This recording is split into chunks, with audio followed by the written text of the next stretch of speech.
The Nationals take game one down in Atlanta, and as you know, they do call it Hot Atlanta, but I can tell you this, the Braves were not hot. Mitchell Parker, he was the hot one.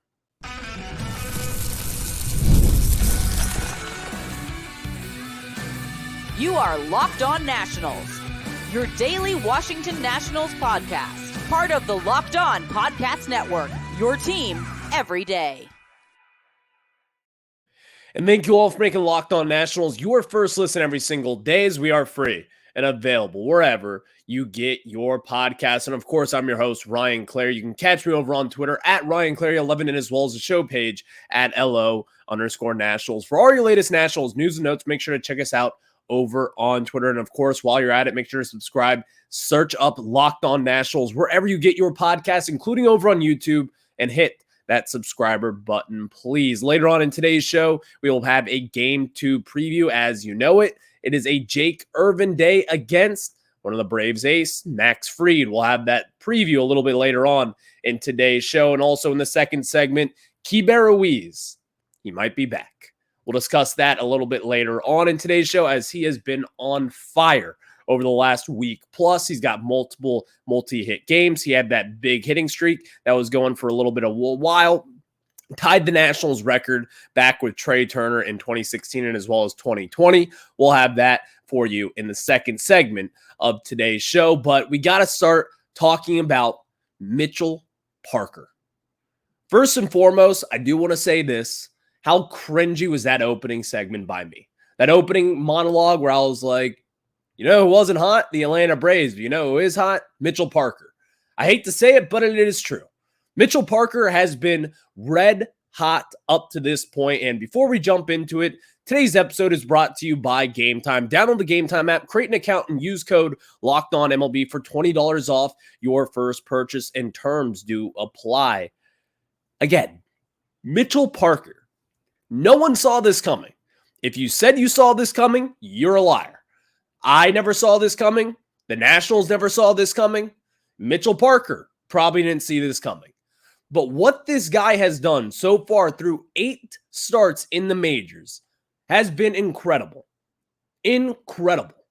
You cannot point to a single Nationals pitcher who has come up through this prospect pipeline under Mike Rizzo, outside of Steven Strasburg, and said, this guy has had the single most success since Steven Strasburg coming out of this National system. You cannot say that at this point. Mitchell Parker has been incredible every step of the way. And as we continue to see him pitch every 5 days, and also he was just skipped the start just a few days ago, and now you get to see him go up against an Atlanta Braves offense, which, you know, they're without Ronald Acuna Jr., of course, the reigning NL MVP, tore his ACL just 2 days ago. But you're still going up against a lethal offense that'll attack you at every step of the way.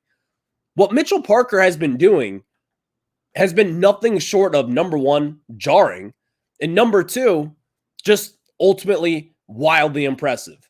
Now, the Nationals offense did absolutely help him yesterday, scoring 4 runs in that first inning, which is the most they have scored in the first inning all season long. So when you go out with the 4-0 lead in the bottom of the first, that's obviously a good feeling. You know that you have, okay, we're already in the game. You have a pretty good lead right now in the first inning. Yeah, I'm going up against a very good offense, but with the way that Mitchell Parker has been pitching, you kind of had to think, I kind of got this in the bag. And the Nationals, they did exactly that. 15 hits against the Braves yesterday, most all year. And then again, you have Mitchell Parker, who has been one of your hottest pitchers outside of Mackenzie Gore and Trevor Williams. You have to feel good about yourself, and the Nationals did. Parker retired 12 straight batters at one point, and even including 5 consecutive strikeouts in that span. Mitchell Parker is not just some weird out of nowhere prospect at this point.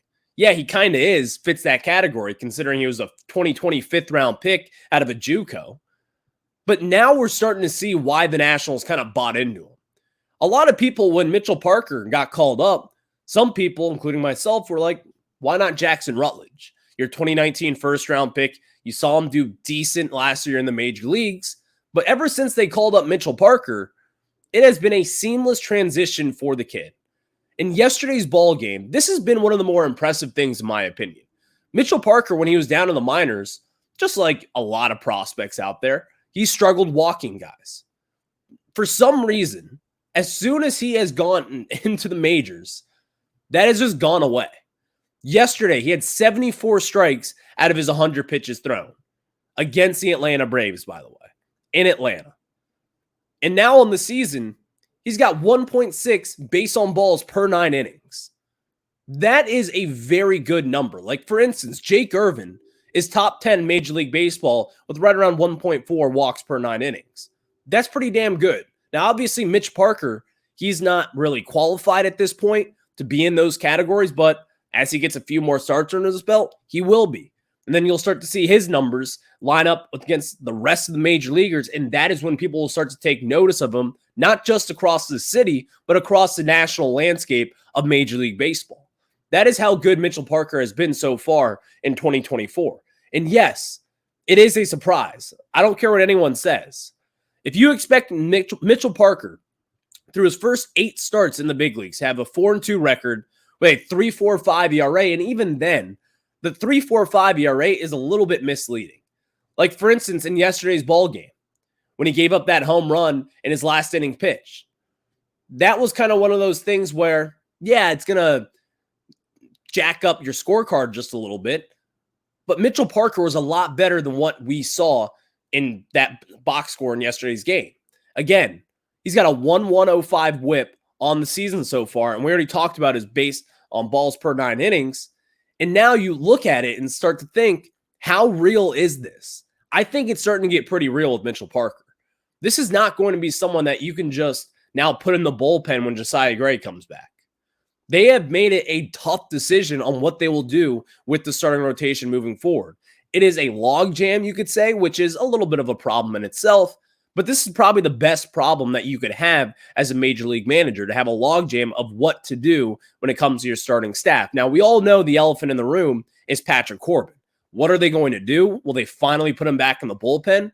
Because if you put Mitchell Parker in the bullpen at this point, or even option him down to AAA, that would just be probably the worst thing that has happened in quite some time. One of the worst moves that has happened in quite some time. Now, we can discuss this and say, well, he's 24, 25 years old. He's still young. You want to see him get all the starts that he can. And if the Nationals feel like he's going to be a bullpen piece down the line, which at this point, it's kind of hard to imagine that they believe in that, considering he started 8 games and was looking great in all 8 of those games as well, then maybe. But if I'm Davey Martinez and if I'm Mike Rizzo sitting up in the box, you got to think to yourself that you're not going to be putting this guy in the bullpen. He has pitched way too well up at this point that you cannot just throw this guy in the bullpen and say he'll be an arm for us later down the road. No, this team is not in a win-now situation. This team is still building for the future. And at this point in time, through 8 starts, how is Mitchell Parker not part of that foundation? How is he not there alongside Jake Irvin, Mackenzie Gore, Josiah Gray, and all the other young guys, Cade Cavalli, who will be coming up here hopefully within the next month or so? All those guys, how can he not be in that equation at this point? Because again, if you look back at his 2022 numbers, Mitchell Parker was good, really productive, struck out a ton of batters down there. His splitter is nasty. You're starting to see Rod Freeman post about him on Twitter. This is now multiple times. Now, it's not everything, but still, that's the pitching ninja. That's someone who watches baseball and who notifies nasty pitchers, and Mitchell Parker has now been on that page multiple times. People are starting to recognize, not just here locally, what Mitchell Parker is doing, but from a national perspective. And I think once you kind of get that lens in front of you and start to think, well, Mitchell Parker might be the real deal. Because again, I feel like, and again, every Major League Baseball team outside the Yankees and the big national markets like the Mets, whatever it is, everyone also kind of just thinks of this as their own team, but it always feels as if the Nationals get slept on. It just feels like that from a national perspective. And now you see someone like Mitchell Parker, who is out there dominating, doing his thing. It's a good feeling to have. It's a very good feeling to have. Now you start to see it. And of course, I saw this today. I do want to throw this out there. Mitchell Parker just is I don't know how to say this, but someone that you kind of revolve around, I guess you could say. He is a very interesting character. the way that he dresses up in games, you would not really look at that guy and say, he's a major league starting pitcher. He looks completely different off the field than what he does on the field. I've seen people throw around some nicknames for him. I got one myself. I saw one today that I thought was really funny. Marijuana Mitch. I mean, obviously, not insinuating anything there, but it's kind of a funny nickname. But why don't we just do Money Mitch? Money Mitch Parker. That'll be the headline of this video. Money Mitch Parker. That'll be what'll be on YouTube. That's what will be over on Twitter. Catch us over at LO_Nationals on Twitter as well and hit that follow button. But Money Mitch Parker, man, this guy is the real deal. You did not see this coming. And again, the Nationals, they may have stumbled their way into another Jake Irvin, except in the year of 2024, and his name is Money Mitchell Parker. Thank you all for making Locked On Nationals your first listen every single day, as we are free and available wherever you get your podcasts. And of course, you can check us out over on YouTube. Just search up Locked On Nationals and hit that subscriber button for me as well. I do want to talk about Victor Robles getting the axe, as we all kind of expected here. So we'll have that for you after this, and as well as Keibert Ruiz. Is he finding his groove at the plate? We'll have that answer for you after we tell you about our friends over at Stitch Fix. And guys, when we talk about Stitch Fix, you know that instant confidence boost you get from an outfit that makes you look really good. That's what I get with Stitch Fix and Stitch Fix. And guys, easily upgrade your wardrobe this year with a professional stylist that helps you find new on-trend favorites that will work for you. I just give my stylist my size, style, and budget preferences, order boxes when I want and how I want, no subscription required, and they send 5 just for me pieces plus outfit recommendations and pro styling advice. I keep what works and send back the rest. My stylist always sends just the right pieces, and the fit is always on point. It's like they have style ESP, and I don't know how they do it, but they just get me. I'm sure Money Mitch Parker, he probably has that, because if you've seen his fits, they look good. So I guarantee you he might use Stitch Fix as well. So style that makes you feel as good as you look. Get started today at stitchfix.com/MLB and get $20 off your first fit. That's stitchfix.com/MLB for $20 off. That's stitchfix.com/MLB. Must redeem within 7 days of sign up. Thank you all for making Locked On Nationals your first listen every single day, as we are free and available wherever you get your podcast. So before we get into Keibert Ruiz, we got to talk about Victor Robles getting the axe from the Washington Nationals, as it's a little bit of a sad day, if we're being honest, but this is a day that we all kind of saw coming. The 2019 World Series champ, center fielder for that team. He had a lot of big plays. He had a home run in the NLCS. He played some good baseball at one point for this team. But ever since 2019, his rookie season, where he finished second in Rookie of the Year voting across the National League, Victor Robles just simply has not been the same. He has not been the same since 2020. If you look at the offensive metrics, he had 17 home runs as a rookie. Think about that for a second. 17 home runs. You would have to think that someone like of his talent, that was a top 10 prospect for multiple years, not just in the national system, but across Major League Baseball at really whatever site that you check. Someone who had the steal threat, someone who had a huge cannon arm that can roam the outfield and make every single play and make every single throw on the diamond, who can hit for a little bit of pop, hit for average. He was considered to be a 5-tool kind of guy.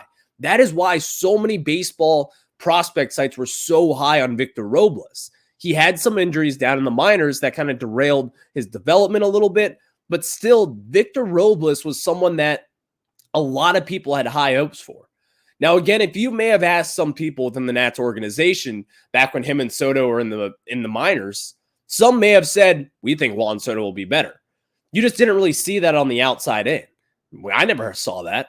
I never even thought that. I was all in on Victor Robles. I was all in on the hype that he was going to be a huge major piece to this Nationals team.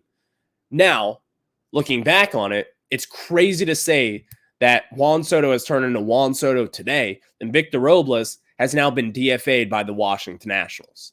And also, that just leaves us 2 guys on this roster that were part of the 2019 World Series team. Number 1, Patrick Corbin. Number 2, Tanner Rainey. Patrick Corbin will be gone after this year. That's a foregone conclusion. Tanner Rainey probably could be getting DFA'd any day now, if we're being honest. He's going to be one of those guys who might not really be in the future, even in the immediate future at this point in time. It has been a tough go for him. And of course, you don't wish that for him, but you can kind of see the writing on the wall. He's not the same. He's not pumping high 90s anymore, and he's getting rocked around. And it's unfortunate because, again, I was high on him. I think a lot of other people were as well. You got him back for Tanner Roark when you traded him away back in like 2017, 2018. That was a pretty key trade, and I thought the Nationals had a closer of the future there in 2019. As you saw him pitch down in the postseason, he looked pretty good. In 2020, he was looking decent at one point as well, but it never came together. And now you see Victor Robles, who's one of the last few standing from that 2019 World Series team. He is out the door, but no one will boo him if he comes back. He is a World Series hero. Not a hero, but he's a World Series champion. Victor Robles, all respect to you. You had some great years here. You had a great year here. People will wear your jersey and all the good things. Victor Robles, we thank you for what you did for 2019, but the time to move on was now. It was time. Now let's get into Keibert Ruiz. As Keibert Ruiz had a very good stretch, to say the least.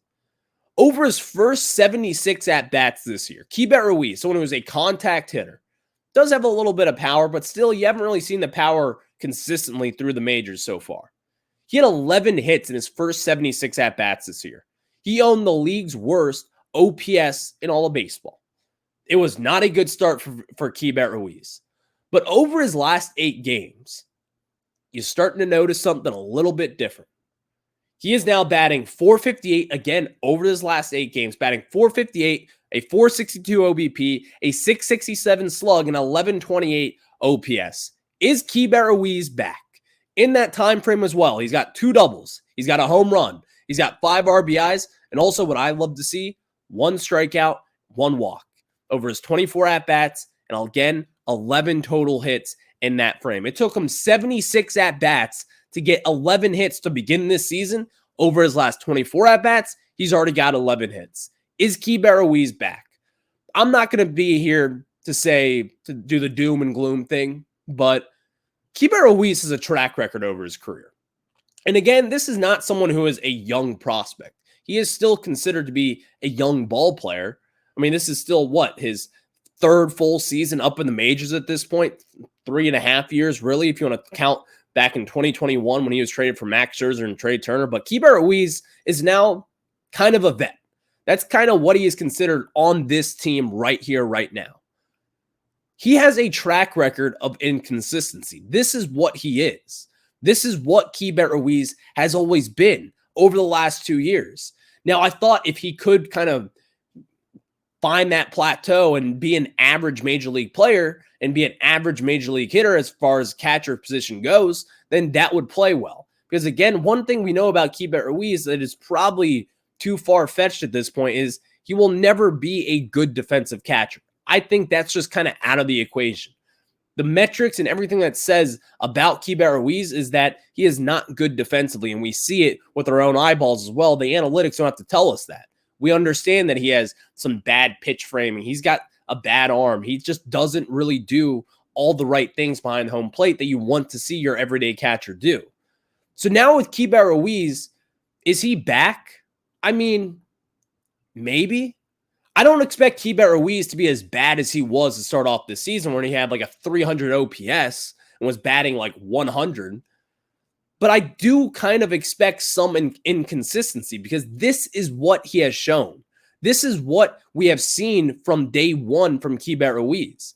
When he first got called up in September of 2021 to be a part of the Washington Nationals, it was an exciting time. Keibert Ruiz was a pretty big prospect. And again, people should have been excited for him. He had a really good September, and that is obviously why he made the opening day roster in 2022, was in the middle of that lineup. And then 2023 came around. I expected a big turn for him. I expected some big things. He just ultimately did not get that. But again, let's go back to this point. This is what he is. He is not going to be your consistent batting 300 with an 800 OPS kind of guy. He's not going to be Salvador Perez. That's not what he's going to be. And I don't think anyone was promising that he would be a Salvador Perez because he's one of the better catchers in the game, could be a Hall of Famer someday at this point. But Keibert Ruiz was a big-time prospect. A lot of people had a lot of hype around him with his power. He had a ton of bombs down in the minors for the Dodgers, even did so with the AAA Rochester Red Wings back in 2021. You've seen good things from Keibert Ruiz. I don't expect him to be as bad as he was to start off his first 2024 campaign. But as he kind of has gotten better, you have seen one thing from him, and that is inconsistency. Going back to last year, if you look at his April numbers, they were brutal. And then in May, he lit the ball up on fire. And that's kind of when I bought in and said, Keibert Ruiz is a ride. This is someone that we can go with moving forward. He's going to be the guy. And then again, it just kind of falls back down and his numbers get back down to right around average. And that is basically where he finished in 2023. I'm one of those guys where I have to see it to believe it. All I've seen so far from Keibert Ruiz is that he is an inconsistent offensive player. That is what you see, and that is what you'll probably get at this point. So yes, he is on fire, and yes, I do recognize that, but I'm not going to jump with 2 feet in at this point and say Keibert Ruiz is all the way back. Because again, he has gone on stretches like this before. We have seen this. And then once you start talking about it, including myself, that is when it kind of starts to go down the gutter. I'm not saying that I'm wishing for that. I want to be so wrong about Keibert Ruiz. He's got the talent. We all know he's got the offensive talent as well. He's got the pitch recognition. He doesn't strike out a lot. He puts the ball in play, which is a lot in my opinion. I think that's still a slept-on thing in today's game. You can call that old school, but I say put the ball in play and see what happens. Keibert Ruiz still has that ability. He needs to take more walks, of course, but also we have seen this before from Keibert. I can't be fooled twice. I just cannot be. I cannot buy in twice. Keibert Ruiz is going to have to show me over a long, consistent stretch for me to buy all the way back in to being a Keibert Ruiz guy. I'm a Keibert Ruiz guy. Don't get me wrong. I'm rooting for him. But again, I can't buy all the way in without the Nationals, or without Keibert Ruiz doing this over and over again. Thank you all for making Locked On Nats your first listen every single day, as we are free and available wherever you get your podcast. We got Jake Irvin versus Max Fried tonight in Atlanta. And again, let's talk about the Atlanta Braves real quick. And not really the Braves. No, it's the Braves. Let's talk about that because I got a bone to pick with them that you might not be expecting. If you're an everydayer, you probably know where I'm going. I bitched and moaned about this a lot last year. I'm going to do it again today because it just makes me upset. I'll discuss that after we tell you guys about our friends over at Game Time. And guys, you ever walk down to Nationals Park last second, you don't have any tickets? Let me tell you about our friends at Game Time. Game Time is an authorized ticket marketplace of Major League Baseball, which makes getting tickets faster and easier. Prices on the Game Time app actually go down the closer it gets to the first pitch with killer last-minute deals, all-in prices, views from your seats, and their lowest price guaranteed. Game Time takes the guesswork out of buying MLB tickets. And last week, I was going up to the Mariners game. I did not have my tickets, but I was walking up Half Street there, right outside Walters, right outside the bullpen, and I needed tickets. I opened up Game Time. Bam.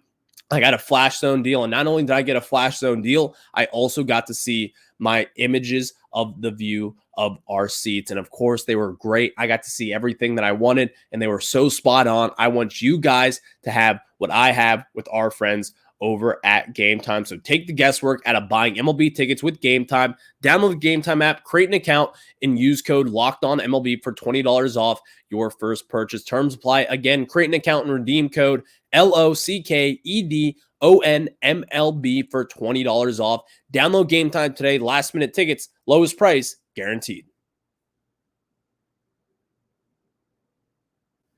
And now we get back into it as the Nationals take on the Braves tonight after winning Game 1 against Charlie Morton. You rocked him around.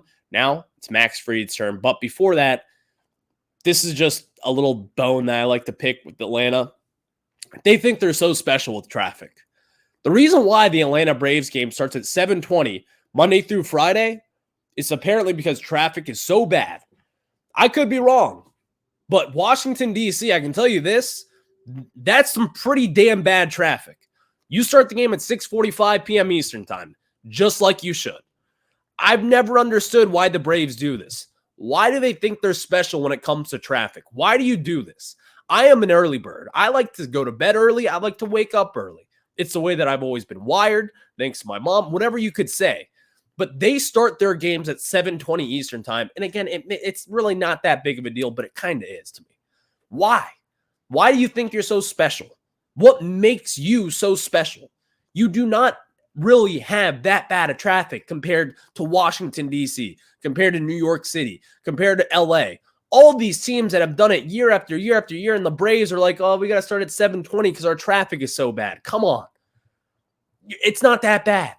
It cannot be as bad as New York City. It cannot be as bad as here in the DMV. Have you ever been sitting on 66 for 30 plus minutes to go 20 feet? I've done it a million times. So many times. 495, 395. Have you had protesters block you to get into work? Just like it happened to me the other day. And it took you an hour and a half to get from Arlington to the Navy Yard. That happened to me the other day.